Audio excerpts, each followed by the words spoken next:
Good day, ladies and gentlemen. Mr. Tharman has won the presidential election by a landslide with 70.4% of the vote, followed by Mr. Ng Kok Song with 15.72% and Mr. Tan Kin Lien with 13.88%. One key point that stands out is that Mr. Tharman is the first and only non-Chinese presidential candidate to win an open, contested and direct election in Singapore. There would not be reserved presidential elections for another 3 terms at least.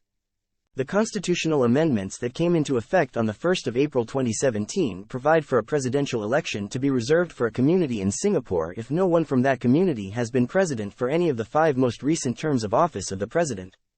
Candidates are required to satisfy the usual qualification criteria, and the communities are the Chinese community, the Malay community, and the Indian or other minority communities.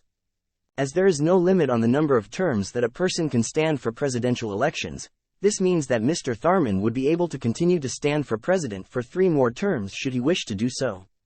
With his landslide victory, it is difficult to imagine anyone wanting to stand against Mr. Tharman in subsequent presidential elections, hence the key factor in how long Mr. Tharman stays on as president would actually be Mr. Tharman's age. Mr. Tharman is currently 66 years old.